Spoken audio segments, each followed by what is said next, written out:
काम पन्छाउने, घुस या रिश्वत माग्ने, अनावश्यक दुःख हैरानी दिने, सेवाग्राहीसँग अपमानजनक व्यवहार गर्ने जस्ता कार्य भएमा वा सुनेमा सेवाग्राहीको गुनासो सम्बोधन गर्ने व्यवस्था मिलाइएको छ। बत्ती बालेका कुलमानले बनाउन थाल्यो नयाँ बाटो, हेर्नुहोस् पुरा भिडियो। डिप्लोय गरेका छौँ, तर पहिरो खसिरहने र राति काम गर्न नसकिने एकदमै ठुलो रिस्क चाहिँ त्यहाँ भएको हुनाले त्यसलाई चाहिँ हामीले दिनमा मात्रै काम गर्नुपर्ने स्थिति पनि छ र आजदेखि हामीले पानी परेन भने राति पनि गर्ने गरेर ल्याएका छौँ। आज रातिसम्ममा क्लियर हुन सक्छ भन्ने, भोलि बिहानसम्ममा ठुलो पहिरो गएको छ। बाढी पहिरोको जो विपद आएको छ, पहिरो विशेष गरेर धेरै ठाउँमा पहिरो गएको छ। हाम्रो यो मुख्य राजमार्ग, यो मुगलिनदेखि नारायणघाटको क्षेत्रमा धेरै ठुलो पहिरो गएको छ। हामीले पहिलो पहिरोलाई पन्छाएर पनि निकाल्यौँ र दोस्रो पटक फेरि त्योभन्दा पनि ठुलो पहिरो गयो र यो ड्राई पहिरो जुन गएको छ त्यसले गर्दाखेरि ठुलो समस्या आएको छ।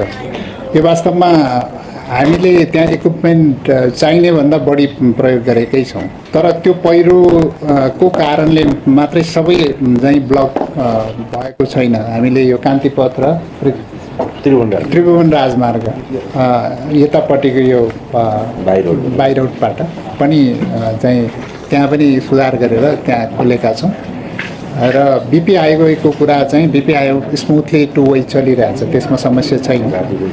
राति पनि चलिरहेछ, त्यसमा दिन रात चलि नै रहेछ र कोदारी राजमार्ग पनि अस्ति खोलेको छ। अहिले जति पनि करिब 1.5 महिना जुन हाम्रो विश्वभरि रहेका नेपालीहरूले हामी यो महाअभियानमा भ्रष्टाचार शुद्धिकरण गर्नको निमित्त जेनजी पुस्ताले गरेको मागलाई अब नेपालको राज्य प्रणाली अथवा भन्यो भने सामान्य राष्ट्रपतिको ठुलो त्यसलाई एउटा बैठकमा ल्याउनु हो।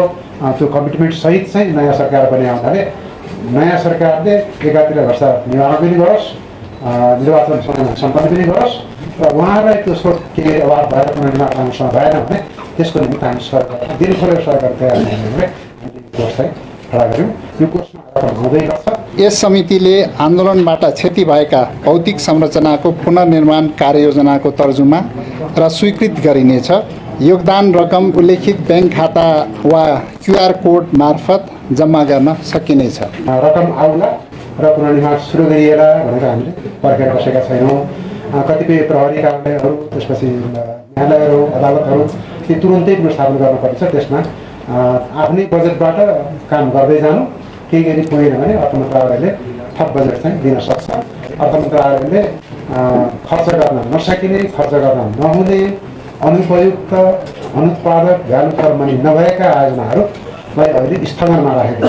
कतिपय रोका राखेको छ। स्थगन भनेको पछि पैसा पनि भयो, खर्च गर्ने क्षमता पनि भयो भने त्यसलाई हामीले पुरा गर्दै जान्छौँ। परिवारजनमा शोक सन्तप्त परिवारजनमा समवेदना प्रकट गर्दछु र घाइते साथीहरूलाई स्वास्थ्य लाभको कामना गर्दछु। आन्दोलनका क्रममा भौतिक संरचनामा पनि आगजनी र तोडफोड भई क्षति भएको छ। यस किसिमको भौतिक संरचनामा भएको क्षतिको आकलन गर्न र पुनर्निर्माण गर्ने उद्देश्यले नेपाल सरकार मन्त्री परिषदको मिति 2082 साल 6 महिना 5 गतेको निर्णयअनुसार भौतिक पूर्वाधार पुनर्निर्माण समिति गठन आदेश 2082 स्वीकृत गरी कार्यान्वयनमा ल्याइएको छ। उक्त समितिमा अर्थमन्त्रीजीको अध्यक्षतामा रहने छ भने शहरी विकास मन्त्री, नेपाल सरकारको मुख्य सचिव सदस्य रहने र शहरी विकास मन्त्रालयका सचिव सदस्य सचिव रहने व्यवस्था गरिएको छ। यस समितिले कोषबाट खर्च हुने कार्यक्रम समेत स्वीकृत गर्नेछ। यसै गरी यस समितिले कार्यक्रमहरूको नियमित अनुगमन र सुपरिवेक्षण समेत गर्नेछ। यस गठन आदेशमा शहरी विकास मन्त्रालयमा सचिवालय रहने र कर्मचारी व्यवस्थापन समेतका बारेमा उल्लेख गरिएको छ। गठन आदेशमा आन्दोलनबाट क्षति भएका भौतिक संरचनाको पुनर्निर्माण, पुनरुत्थान, राहत र पुनर्स्थापना सम्बन्धी कार्यको लागि कोष रहने व्यवस्था भएको छ। अर्थ मन्त्रालयले समेत मिति 2082/6/8 को प्रेस विज्ञप्ति मार्फत भौतिक पूर्वाधार पुनर्निर्माण कोष स्थापना भएको जानकारी गराइसकिएको छ। मिति 2082 भाद्र 23 र 24 गते भएको जेन्जी आन्दोलनका क्रममा भौतिक संरचनामा आगजनी र तोडफोड भई उक्त कोषको खाता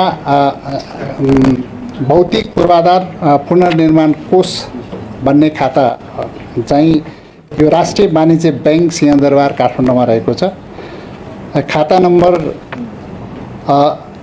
1960207004 रहेको छ। यो तपाईहरुलाई उपलब्ध गराइनेछ। Swift code RBBA-NPKA। यसैगरी नेपाल सरकार भौतिक पूर्वाधार पुनर्निर्माण समितिले विश्व समुदाय समक्ष call for global support, urgent appeal for the restoration and reconstruction of Nepal's public assets भन्ने अनुरोध सहित आह्वान समेत गरिएको छ।